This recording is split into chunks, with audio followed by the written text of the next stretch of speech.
오늘 뉴저지 한인회 정기총회에서 회칙 개정안에 대한 찬반 투표가 진행됐는데 찬성 다수로 개정안이 통과되었습니다. 미국 각급 학교에서 벌어지는 총기 사고가 평균 1년에 한 건에서 일주일에 한 건 이상으로 급증한 것으로 나타났습니다. 뉴욕시 신분증 ID NYC 개인정보 폐기에 공화당 소속 2명의 뉴욕주 하원 의원들이 뉴욕시 정부를 상대로 소송을 제기했습니다. 오늘 뉴욕에서 시카고 시장인 람 이메뉴얼이 트럼프 대통령 당선인과 만나 이민자에 대한 논의를 진행했습니다.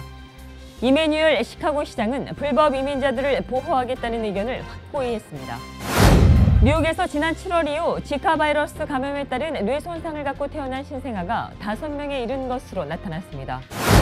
도널드 트럼프 대통령 당선인이 타임지가 선정한 올해의 인물이 됐습니다. 시사주간지 타임지는 트럼프 당선인을 분열된 미국의 대통령이라고 이름 붙였습니다. 이상은 오늘의 주요 뉴스입니다.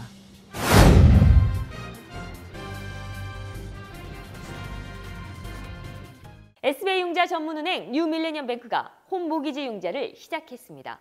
신속한 진행과 간단한 서류로 내 집 마련의 꿈을 앞당겨 드립니다.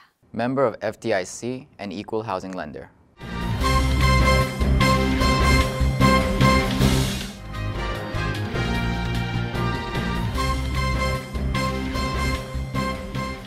시청자 여러분 안녕하십니까? 12월 7일 KBTV 뉴스9 시작합니다. 오늘 첫 소식입니다. 오늘 뉴저지 한인회 정기총회에서 회칙 개정안에 대한 찬반 투표가 진행됐는데 찬성 다수로 개정안이 통과되었습니다. 뉴저지 한인회 측은 뉴저지주가 미국 내 한인 밀집 지역 3위에 들면서도 그동안 제대로 된 한인회관도 없이 운영됐다며 한인회관 건립을 위해 회칙 개정을 실시하게 됐다고 밝혔습니다. 김예은 기자가 보도합니다. 한인회관 건립 관련 회칙 개정안 찬반 투표를 주제로 열린 뉴저지 한인회 정기총회. 한인회 측은 기존의 회칙에 한인회관 건립 추진과 운영 관련 조항이 충분하지 않아 회칙을 개정하게 됐다고 밝혔습니다. 이게 이제 그전에는 이제 그런 구분이 없었는데 이번에는 회관이 건립이 되었을 때 회관 운영 문제에 대해서 그런 문제가 좀 다루어졌고요.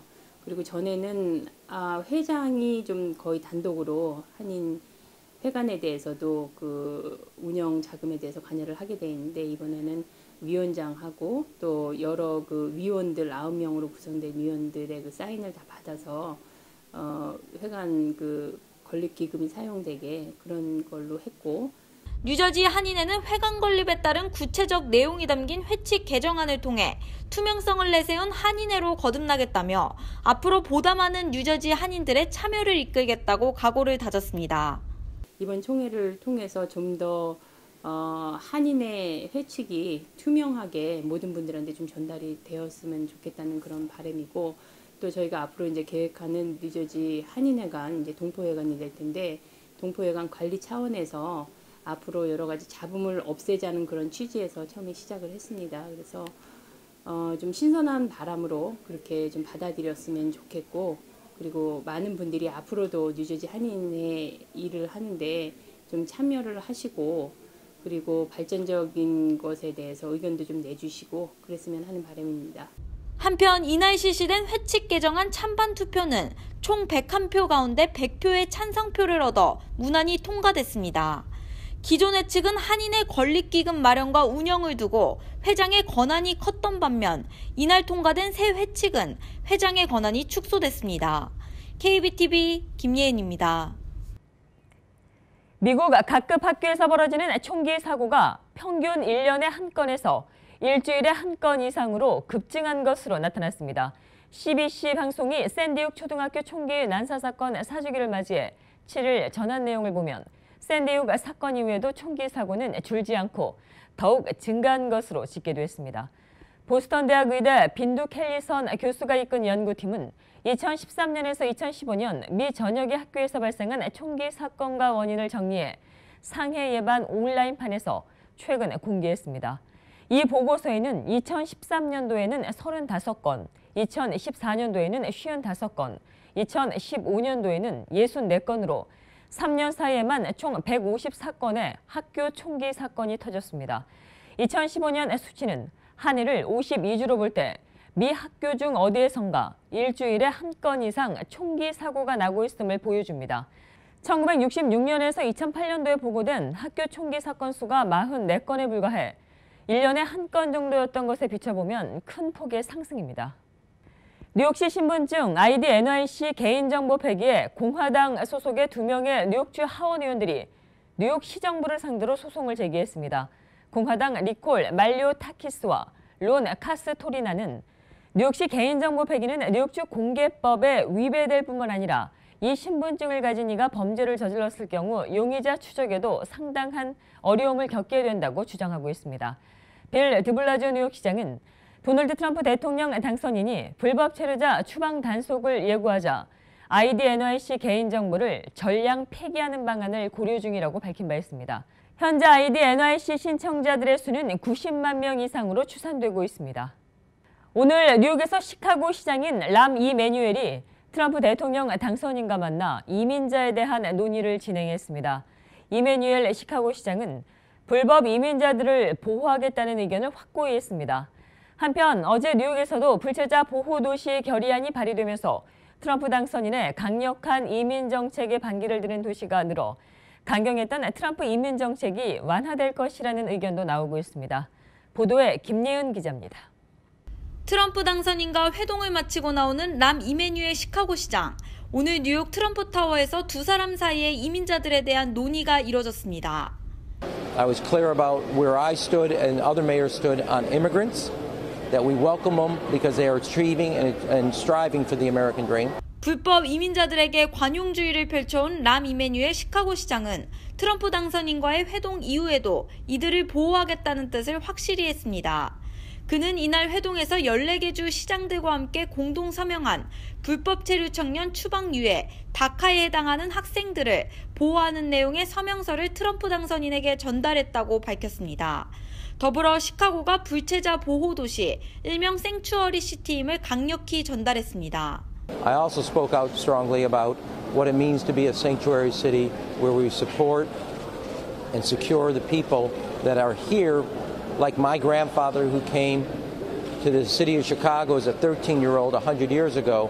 Chicago was a sanctuary city for my grandfather. His grandson today is the mayor of this city, which is a testament to the strength of the values and the ideals of being America. 한편 어제 뉴욕시에서도 트럼프 당선인 취임 이후에 이민자 보호 정책을 지속하겠다는 결의안이 발의됐습니다.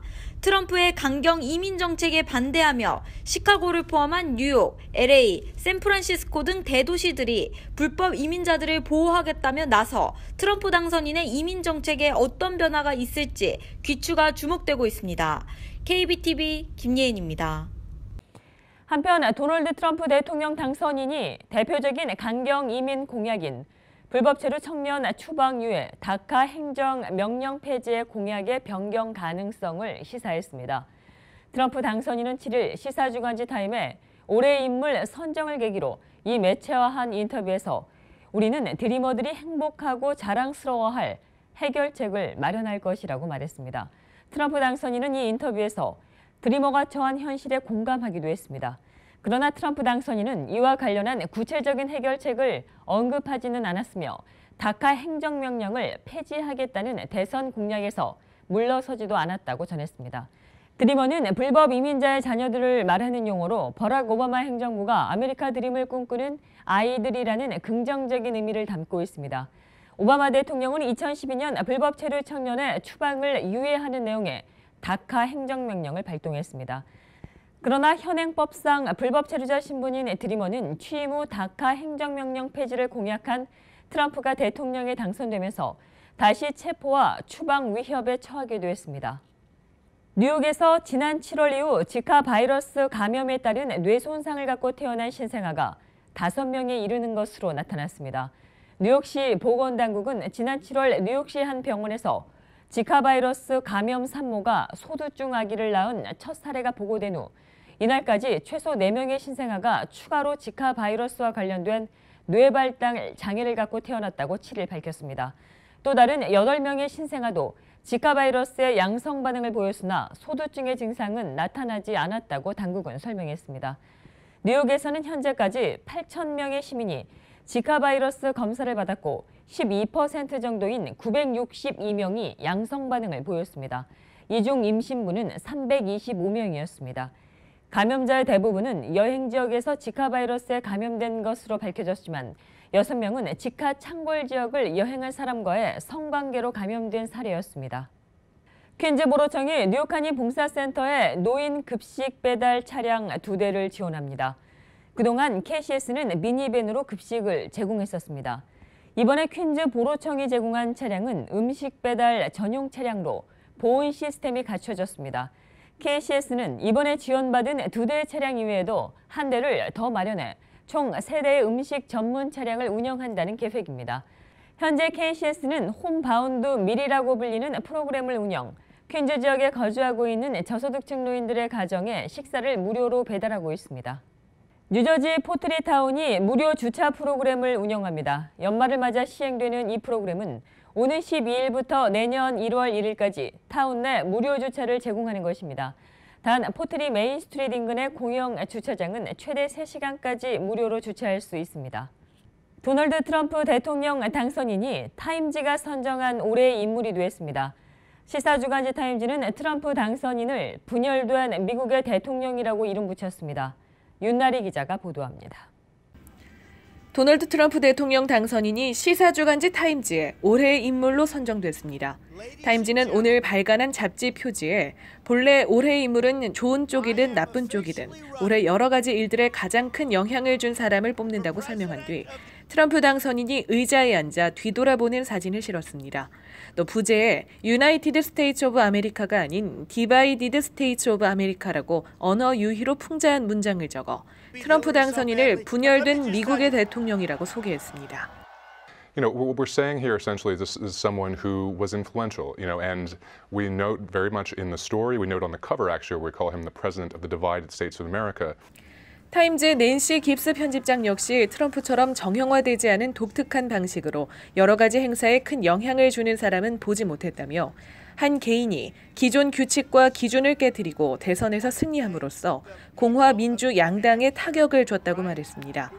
그러면서 올해의 인물을 선정하기에 2016년은 매우 쉬운 한 해였다고 밝히고 트럼프 선정에 이견이 거의 없었음을 시사했습니다.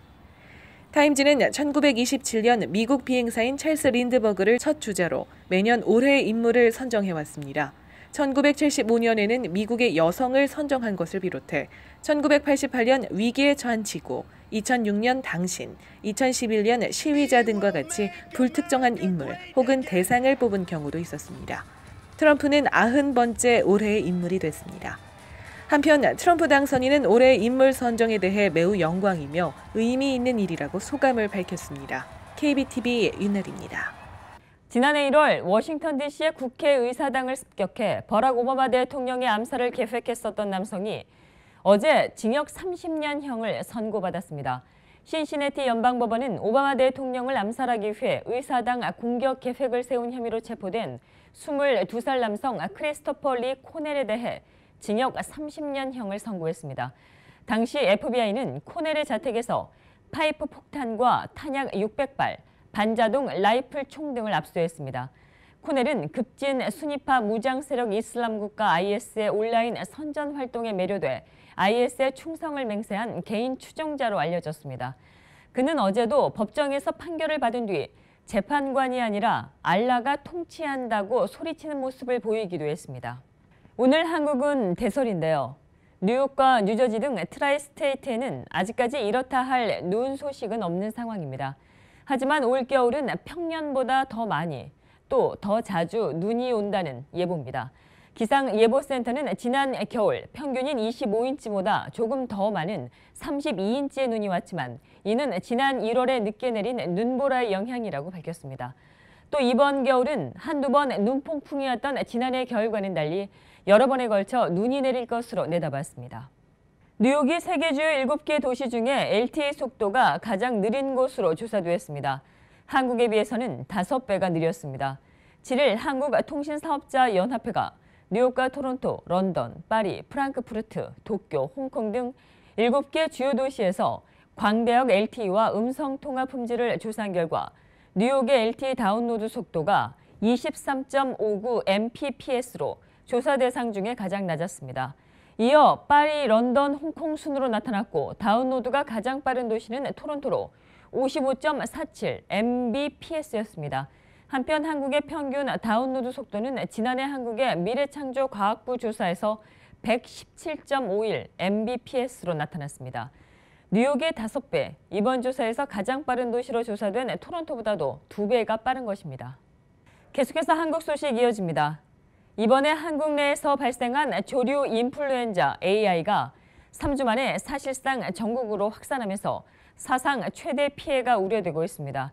특히 이번 AI 바이러스의 경우 전례 없이 감염 속도가 빠르고 조류에 치명적이어서 장기화가 될 경우 피해 규모가 사상 최대를 기록할 전망입니다. 한국 시간 7일 한국농림축산식품부에 따르면 현재 의심 신고 건수는 총 40건으로 늘어났고 이 가운데 28건에 대해 확진 판정이 났습니다. 의심 신고가 접수된 농가의 지역별 확진 현황을 보면 충북이 10건, 경기가 7건, 충남이 5건, 전남이 4건, 전북이 1건, 세종이 1건, 강원이 1건 등 전역에 걸쳐 있습니다. 한국 외교부 산하 재외동포재단의 예산이 처음으로 600억 원을 넘어섰습니다. 지난 3일 국회 본회의에서 통과된 내년도 예산안과 기금 운용 계획안에 따르면 2017년 재외동포재단 예산은 정부안 612억 2,200만 원에서 616억 200만 원으로 확정됐습니다. 3억 8천만 원이 증액된 것입니다. 증액의 대부분은 한글학교 육성을 위한 한글학교 운영비 지원비로 사용될 전망입니다. 이외의 사용처는 한인회관 등 건립지원 8억 6천만 원, 각종 교류 지원 사업에 186억 원, 차세대 사업에 57억 원, 이 밖에도 차세대 동포 한국어 집중 캠프 예산으로 3억 4천만 원, 한상, 활용 국내 청년 해외 진출 지원에 11억 5천만 원이 책정됐습니다.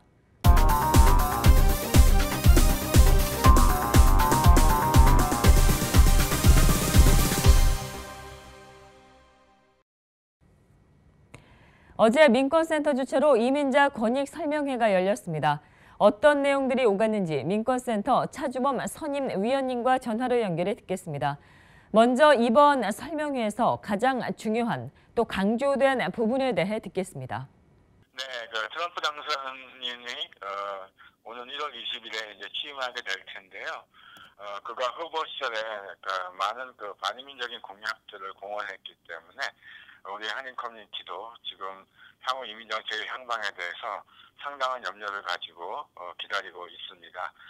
이에 따라서 저희 민권센터에서는 어제 설명회를 개최해서 현재 한인 동포들께서 궁금해하시는 사항들, 앞으로 이민 단속은 어떤 식으로 실행될 것인가, 그리고 무엇보다도 현재 다카를 이미 신청해서 받고 있는 사람들은 이제 이 다카 갱신, 또한 처음으로 신청하시는 분들, 그런 분들은 이제 어떻게 해야 되는가에 대해서 중점적으로 저희들이 설명을 드렸고요.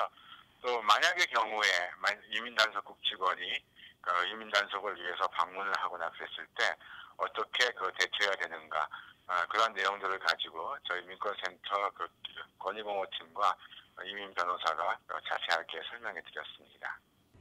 이번 설명회에서 제시된 내용에 따르면 판사가 서명한 영장이 제시되지 않으면 문을 열어주지 말아야 한다는 내용이 있었습니다. 이와 관련해서 듣겠습니다. 네, 그렇습니다. 서로 이민단속국 직원이 특정 이민자의 집을 방문하더라도 반드시 판사가 발부한 합당한 합당한 가진 영장이 소지되어 있어야 됩니다. 그렇기 때문에 혹시 그런 상황에 직면하시면 일단 영장 제시를 요구해야 됩니다. 그리고 영장을 만약에 가지고 있다고 하면은 출입문 밑으로 넣어달라거나 또는 유리창 등을 통해서 제대로 영장이 있는지를 확인하시고, 또한 영장에 찾는 사람의 이름과 주소가 정확히 기재되어 있어야만 영장은 효력을 갖습니다. 그 점을 먼저 유념하시고 확인이 꼭 필요하겠습니다. 지금 전한 내용 이외에도 단속 시 대처 방법 등 이민자 권익에 대한 얘기 좀 더 듣겠습니다.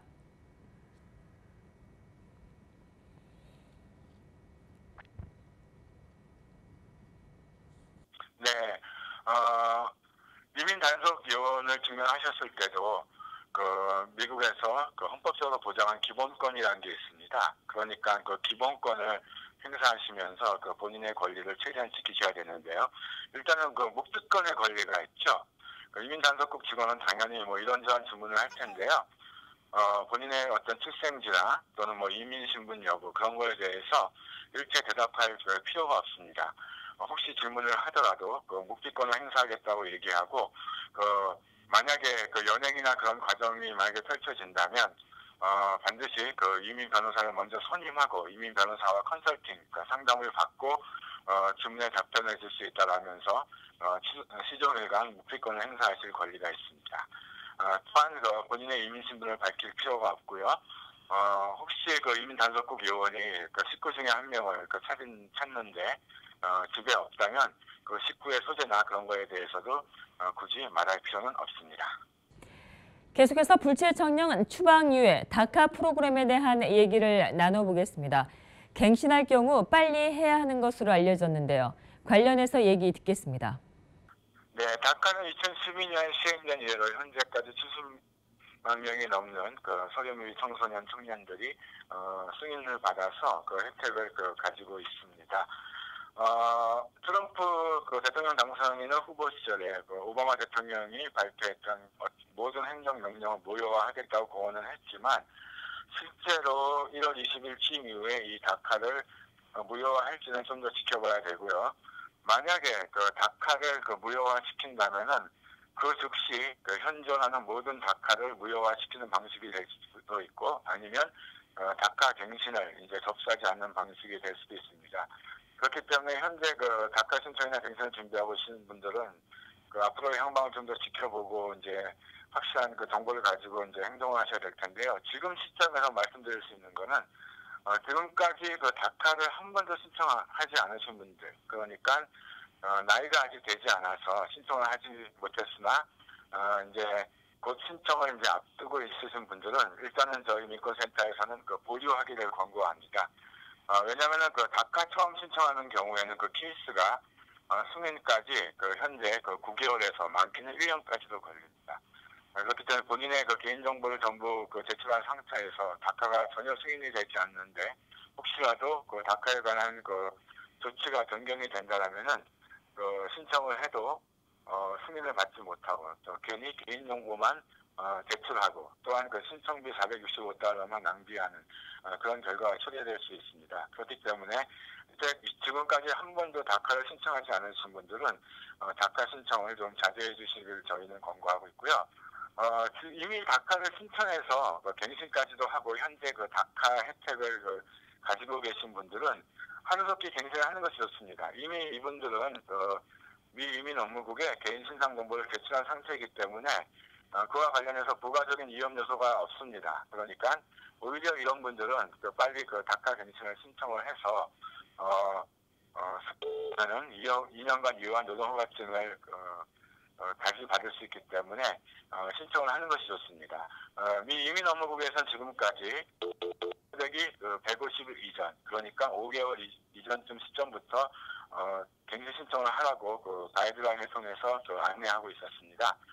그러니까 특히 본인의 다카가 향후 5개월 안에 만료가 되시는 분들은 서둘러서 다카 갱신 신청을 하시면 1월 21일 날 트럼프 대통령이 취임을 하더라도 당분간 다카에 대한 별다른 언급이 없다면 이민국에서는 계속 그거를 갱신 업무를 보기 때문에 또다시 2년간 유효한 노동허가증을 발급받을 수도 있습니다. 지금까지 나온 얘기 이외에도 몰라서 혹시라도 놓치는 이민자 정책이 있는지에 대해서 여쭙습니다.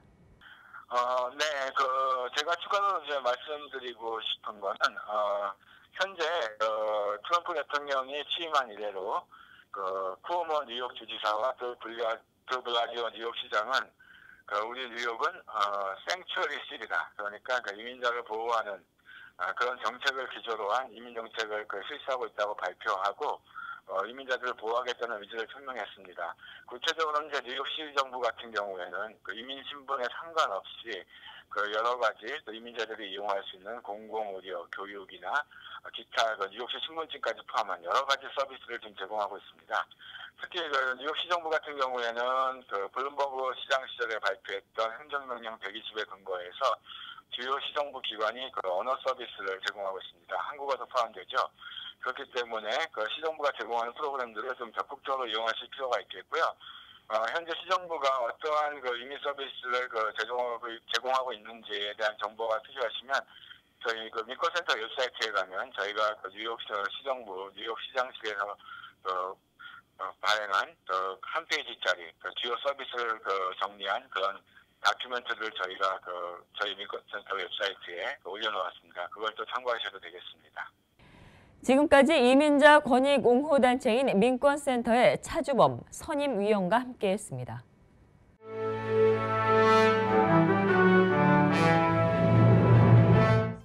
12월 7일 사건과 사고입니다. 맨해튼 한복판에서 개수통, 성냥에 테러 서적을 소지하고 다닌 30대 남성이 체포됐습니다. 지난 5일 뉴욕시경은 맨해튼 록펠러 센터 크리스마스 트리 인근에서 반쯤 찬 개수통과 성냥을 들고 돌아다니던 38살의 남성 유리 알터먼을 체포했습니다. 알터먼을 목격한 시민들에 따르면 알터먼은 개수통을 들고 주변을 불안하게 돌아다녔으며 이따금 뉴욕 경찰을 욕하며 소리를 지르기도 했습니다. 시민들은 경찰에 알터먼을 신고했고 뉴욕시경이 즉시 출동해 그를 체포했습니다. 경찰은 체포 당시 알터먼이 하마스의 아들이라는 책을 소지하고 있었다고 밝혔습니다.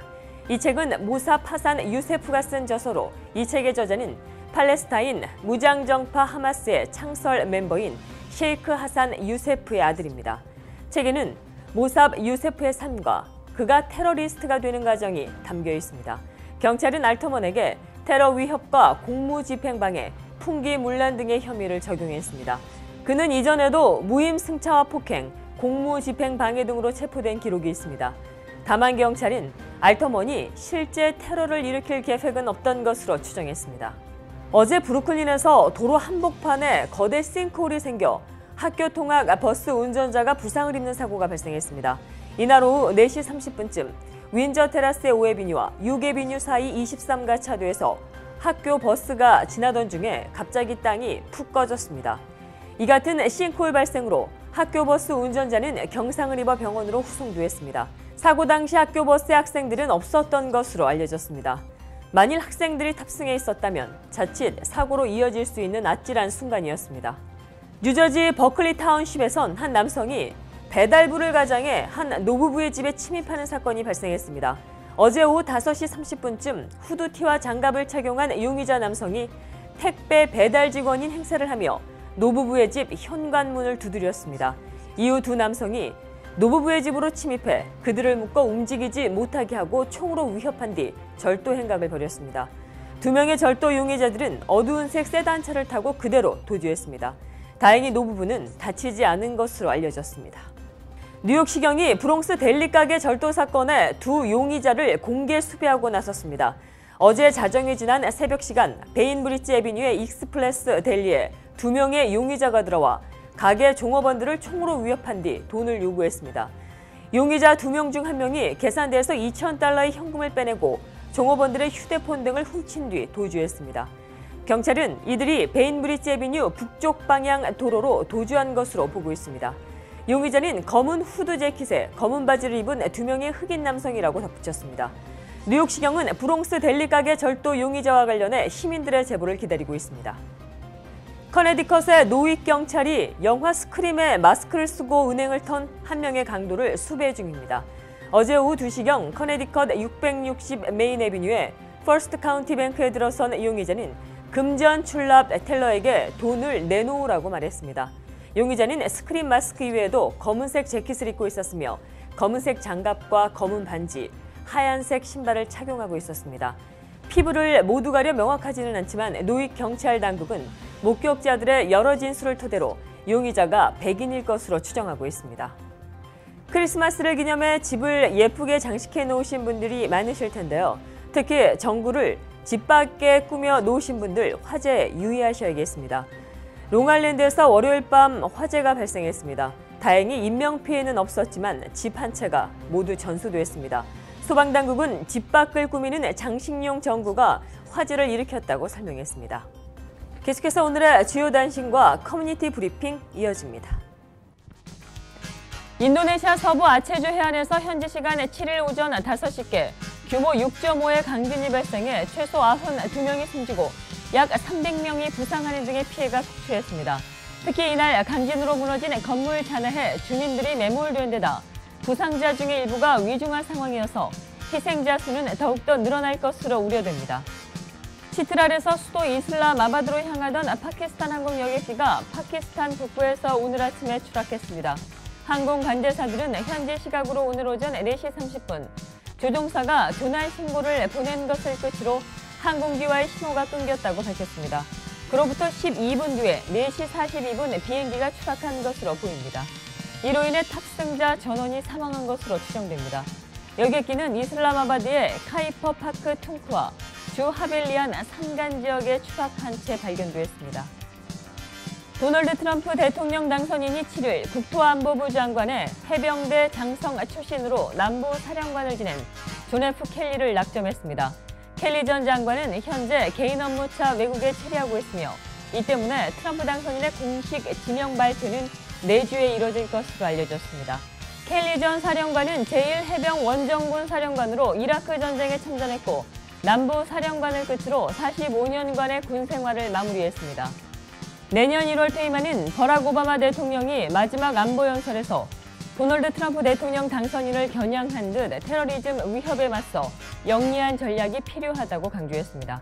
6일 플로리다주 템파의 맥딜 공군기지에서 연설을 통해 테러리즘의 위협이 완전히 사라지지 않았다며 테러 위협을 장기적인 관점에서 보고 영리한 전략을 세워야 한다고 말했습니다. 한편 트럼프는 대선 당시 오바마 대통령의 IS 전략 등을 비판하며 오바마 정부의 안보 정책을 승진하겠다고 약속했습니다.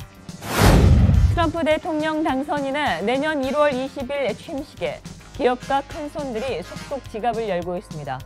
취임식 비용의 일부를 기부금으로 충당하기로 한 트럼프 당선인 진영은 6,500만에서 7,500만 달러를 기부 목표액으로 설정했는데 본격적인 기부금 접수 일주일여 만에 3분의 2가 거쳤습니다. 뉴욕타임즈는 인수위 관계자 2명의 말을 인용해 기부금을 내겠다고 한 약속이 이어지면서 벌써 5천만 달러가 확보됐다고 보도했습니다. 올해 미국에 망명을 신청한 러시아인이 20여 년 만에 최고치를 기록했다고 미 자유 유럽 방송이 6일 자국의 국토안보부 자료를 인용해 보도했습니다.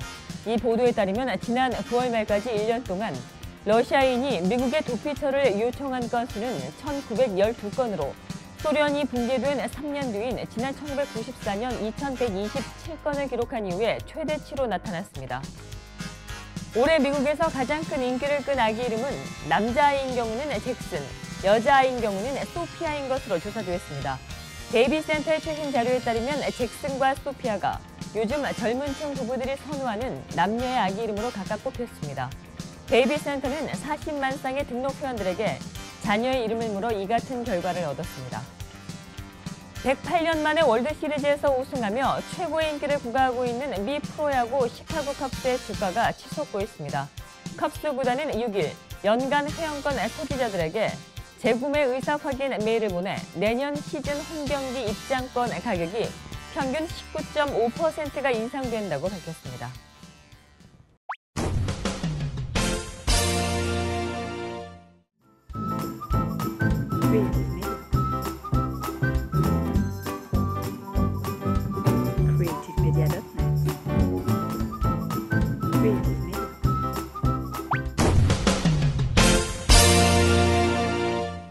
계속해서 환율과 증시 이어집니다.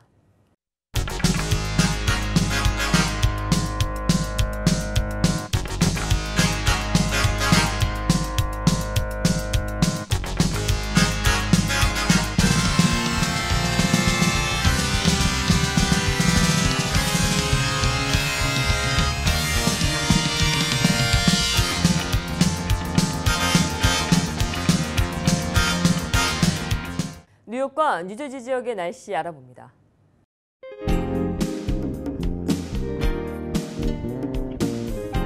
오늘 날이 잔뜩 흐렸습니다. 자정 이후 기온이 37도까지 내려가면서 무척 쌀쌀하겠습니다.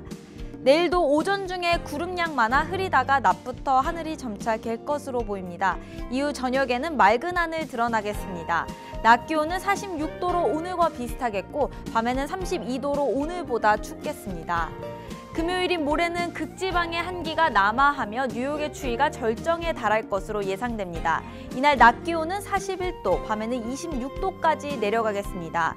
이날 거센 바람이 불면서 밤사이 체감온도는 더 떨어져 19도, 섭씨 마이너스 3도로 영하권 추위를 보이겠습니다. 토요일도 추위가 매섭겠습니다. 다음 주 월요일엔 약한 비가 내릴 것으로 보입니다. 비가 내리고 난 뒤 다음 주 화요일부터는 기온이 많이 떨어지면서 본격 겨울 추위가 시작됩니다. 겨울이 다가옴이 실감되는 추위입니다. 온화한 겨울이 끝나고 이번 금요일부터는 본격 겨울 추위가 시작됨에 따라 체온 관리 잘 하셔야겠습니다. 날씨였습니다. 이상으로 12월 7일 보내드린 KBTV 뉴스9 모두 마치겠습니다. 오늘도 KBTV 뉴스9과 함께해 주신 시청자 여러분 고맙습니다. 좋은 밤 되십시오.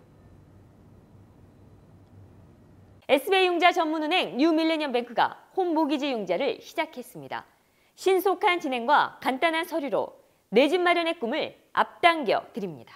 Member of FDIC and Equal Housing Lender.